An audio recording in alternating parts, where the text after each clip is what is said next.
दोस्तों इंडिया और चाइना के बॉर्डर डिस्प्यूट्स के बारे में तो हम सभी जानते हैं। ऐसे में अभी कुछ दिन पहले यूएस ने बोला कि हम इंडिया और चाइना बॉर्डर की मैकमहन लाइन को रिकॉग्नाइज करते हैं और ये जो मैकमहन लाइन है वो इंडिया के लिए स्ट्रेटेजिकली काफी ज्यादा इंपॉर्टेंट है। तो चलिए बिना देरी के सबसे पहले जान लेते हैं कि एक मैकमहन लाइन है क्या। तो जी 1914 में जब भारत एक ब्रिटेन की कॉलोनी था, उस समय भारत के फॉरेन मिनिस्टर थे हेनरी मैकमोहन। उस समय अरुणाचल प्रदेश के रीजन में भारत और तिब्बत की बाउंड्री सेट करने के लिए शिमला में एक समझौता हुआ। और याद रखिए कि तिब्बत उस समय तक एक इंडिपेंडेंट नेशन था, तो चाइना का इसमें कोई इन्वॉल्वमेंट नहीं था। ये जो समझौता हुआ ये तिब्बत के रिप्रेजेंटेटिव्स और इंडिया के रिप्रेजेंटेटिव्स के बीच में हुआ और ये 890 किलोमीटर लंबी मैकमहन लाइन खींचकर इंडिया और तिब्बत का बॉर्डर डिसाइड कर दिया गया। लेकिन 1947 में जब ब्रिटिशर्स भारत छोड़कर बस जाने ही वाले थे, तब ब्रिटिशर्स ने बोला कि हमसे वो मैकमहन लाइन खींचने में ना थोड़ी सी गलती हो गई है। दरअसल जो तवांग का एरिया था वो भी तिब्बत को ही मिलना चाहिए और तवांग के हिस्से को तिब्बत को सौंप दिया। फिर 1947 में अंग्रेज चले गए और 1949 में चाइना ने तिब्बत पर कब्जा भी कर लिया। और क्योंकि तवांग वाला एरिया अंग्रेज जो है वो तिब्बत को सौंप कर चले गए थे, तो उस पर भी अब चाइना का कंट्रोल हो गया। लेकिन 1950 में जयराम दास दौलत राम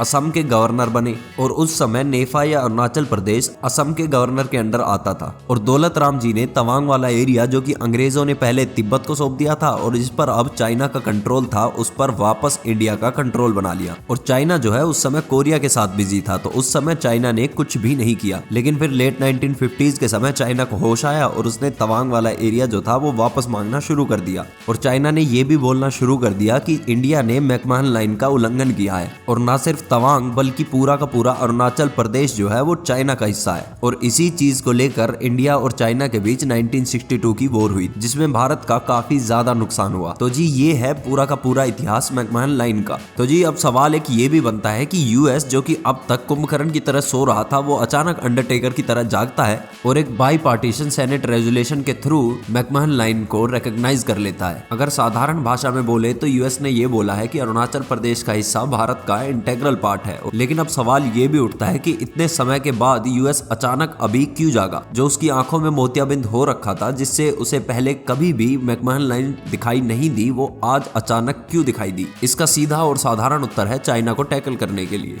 यूएस ने कहा है कि इंडिया जो है वो हमारा स्ट्रेटेजिक पार्टनर है और चीन जो है वो इंडो पैसिफिक एरिया में थ्रेट पैदा कर रहा है। ऐसे में यूएस का धर्म बनता है कि वो अपने स्ट्रेटेजिक पार्टनर के कंधे से कंधा मिलाकर चले और इसी वजह से हमने ये कदम उठाया है। पर देखिए ये सब बकवास है। दरअसल अमेरिका जो है वो पिछले कई वर्षों से चाइना को अमेरिका के लिए सबसे बड़ा थ्रेट मानता है और चाइना को काउंटर करने के लिए उसने पहले भी काफी सारे कदम उठाए हैं, जैसे कि एक्सपोर्ट कंट्रोल्स, इन्वेस्टमेंट ब्लॉक्स या फिर वीजा लिमिट्स जो कि सिर्फ और सिर्फ चाइना पर लगाई गई है। डोनाल्ड ट्रंप ने 2018 में करीब 150 चाइनीज कंपनीज के साथ अमेरिका की सभी कंपनीज को ट्रेड करने से बैन कर दिया था और अभी 2022 तक वो 150 कंपनीज का आंकड़ा करीब 500 कंपनीज तक पहुंच चुका है। और दूसरी सबसे बड़ी वजह है ये भाई साहब, someone to say I'm doing this because it is for counter terrorism when you are talking of an aircraft like the capability of the F-16.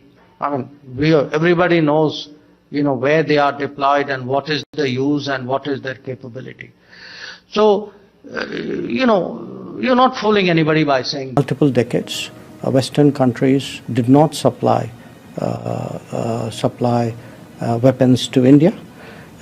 And in fact saw a military dictatorship next to us as the. देखिए जब से भारत को आज़ादी मिली है तब से ही भारत की foreign policy में भी और पूरे भारत में भी एक कॉन्फिडेंस का क्राइसिस हमेशा से रहा है। लेकिन अब सिचुएशन जो है वो पूरी तरह से बदल चुकी है और चाइना को काउंटर करने के लिए भारत पर यूएस को डिपेंडेंट होना पड़ रहा है। और मैं आपसे जानना चाहता हूँ कि यूएस के इस कदम पर आपके क्या विचार है, कमेंट सेक्शन में जरूर बताइएगा। जय हिंद, जय भारत।